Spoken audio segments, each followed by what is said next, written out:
Have you ever wished you could see how people die? Has that ever been your wish? If so, you might want to take your words back, because knowing how someone will die is not a gift, it's a curse. This is the story of a boy named Seun, the only son of his parents, a boy who saw death before it came. First of all, if you've not yet subscribed to this channel, please hit that subscribe button, like, share, and also leave a comment. Thank you. In a small, quiet village, Seun lived with his parents. His father, Baba Seun, who was a hard-working farmer, and his mother, Mama Seun, sold vegetables at the village market. They were not rich, but they lived comfortably.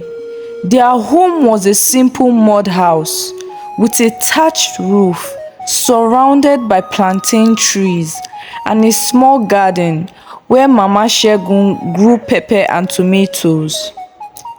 Despite their struggles, they were a happy family.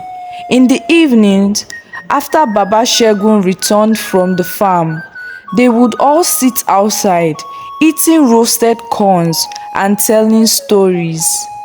"Seun, come and help me peel this corn," Mama Seun called one evening. "But Mama, I'm tired," Seun complained, stretching lazily. "You are tired? What did you do today? Did you go to the farm? Did you sell in the market?" Baba Seun teased. Seun sighed dramatically. "I went to school. School is work too." Baba Seun laughed and patted his son. Okay, Mr. Hard Worker, come and eat before your mother finishes everything." They laughed and ate together, not knowing their peaceful life was about to change forever. One afternoon, Seun was playing outside when his neighbor, Baba Tunde, walked past their house. He was an elderly man who always carried a walking stick. "Good afternoon, Baba Tunde," Seun greeted cheerfully. "Ah, my son, good afternoon. How is school?" "Fine, sir," Seun replied. As Baba Tunde walked away, something strange happened. Seun suddenly felt dizzy. His eyes became blurry, and then a vision flashed before his eyes. He saw Baba Tunde lying on the ground, lifeless. A crowd gathered around him crying. Seun gasped and shook his head. The vision disappeared. "What was that?" he whispered, his heart pounding. He looked at Baba Tunde, who was still walking down the road, perfectly fine. "Maybe I'm just imagining things," Seun told himself. But 3 days later, Baba Tunde collapsed and died in the exact spot Seun had seen in his vision. Seun was terrified.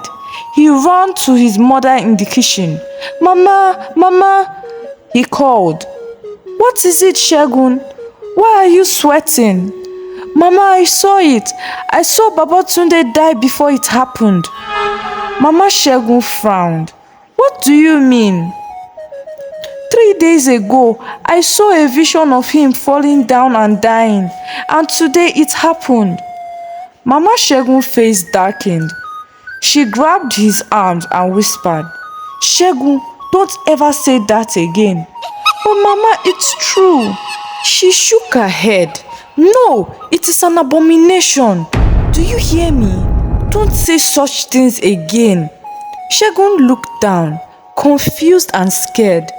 Was he cursed? A week later, Seun's auntie Funke came to visit.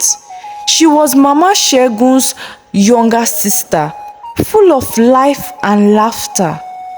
"Seun, come and hug your favorite auntie," she said, spreading her arms. Seun ran to her, but the moment he touched her, another vision struck him. He saw her in her car driving. Then suddenly, she lost control. The car flipped over. Blood. People screaming. Segun pulled away in shock. "Auntie, don't travel," he blurted out. Auntie Funke frowned. "What nonsense are you saying?" Segun's mother grabbed his arm.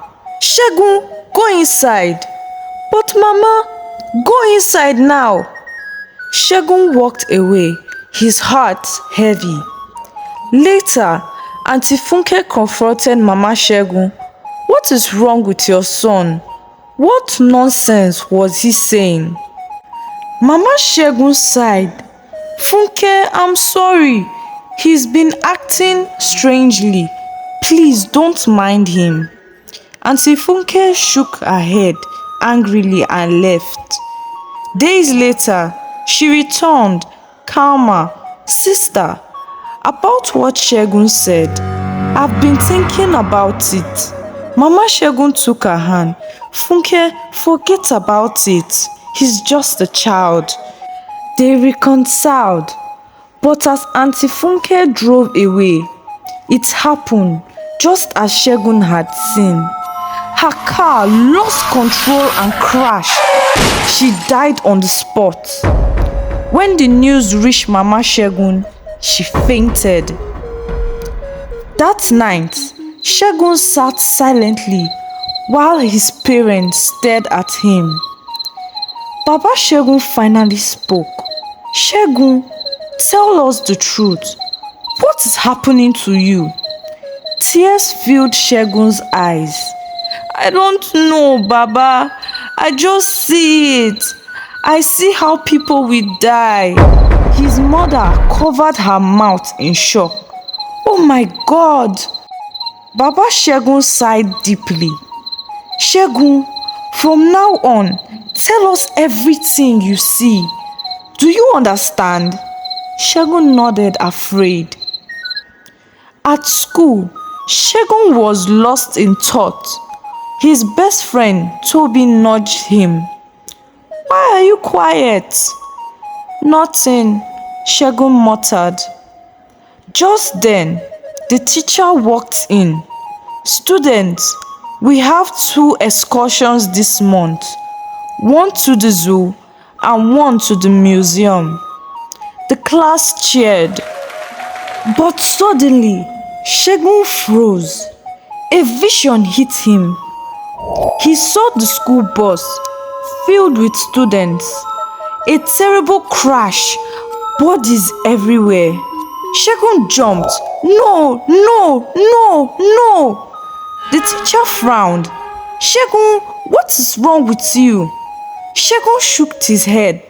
"Nothing, ma." Later, he ran home and told his parents. They took him to the principal, begging him to cancel the trips. The principal laughed. "So, which one is dangerous?" "I don't know," Segun admitted.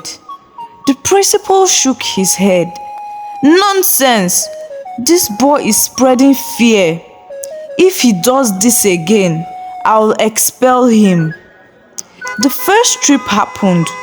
The students went to the zoo and returned safely. Segun was punished in front of the whole school for lying. The second trip came. Toby begged him to come, but Segun refused. The students went to the museum. On their way back, a trailer crashed into the bus and everyone inside died. When the news got to the village, everyone was shocked, including the parents of the children, and they mourned the death of the kids. People began whispering, "How did Segun know?" The case reached the king, and Segun was summoned. "Tell me, my son, how do you know these things?" The king asked. "I don't know, Kabiyesi. I just see them." The king nodded. From now on, tell me first before anyone else. Segun agreed, but deep inside, he was scared. One day, while playing outside, another vision struck him. His father dying. Segun fell on his knees, crying. His mother ran to him. Segun, what did you see? Segun remained silent. That night, he made the decision he would find a way to stop death. And there was only one person who could help him. An old man, feared by the entire village. Segun lay awake that night, staring at the wooden ceilings of their small house. The image of his father's death played in his mind over and over again. His heart pounded. He couldn't tell the king, not about his father. If he did, the king would announce it, and the whole village would know. Segun couldn't bear to see his mother break down in grief before anything even happened. No, he had to find a way to stop it. The thought kept him restless until he remembered something. Someone. At the far end of the village, there lived an old man. Nobody spoke to him. Some whispered that he was a wizard. Others said he possessed forbidden knowledge. Whatever the truth was, one thing was certain: he was Segun's only hope. The next morning, Segun left home early. He walked through narrow footpaths, past farms, past the village stream, until he reached the old man's compound. The place was unkept. Grass had overgrown in patches, and a strange silence filled the air. For a moment, Segun hesitated. Then a raspy voice called out from inside, "I have been expecting you." Segun's heart skipped. Slowly, he stepped forward and pushed the wooden door open. Inside, the old man sat on a low stool, his back slightly bent, his gray beard reaching his chest. His eyes were sharp, too sharp for someone his age. You were expecting me?" Segun stammered. The old man nodded. "You are not the first." Segun frowned. "What do you mean?" "There have been others before you, boy. Others who saw death before it came." Segun's eyes widened. "There were others like me?" "Yes," the old man said, staring at the firewood flames in the middle of the hut. "But theirs was different. They saw how and when a person would die. You, however, you do not see the when." Segun swallowed. "Can it be stopped?" The old man sighed. "Yes, but the way to stop it is dangerous." Segun's eyes lit up. "Tell me, I'll do anything." The old man shook his head. "No, you are not ready." Segun clenched his fist. "Please, my father." He stopped himself. The old man's sharp eyes locked onto him. "You have seen someone close to you die, haven't you?" Segun looked away. "I need to save him." The old man remained silent for a while. Then he turned his gaze back to the fire. "Go home, boy.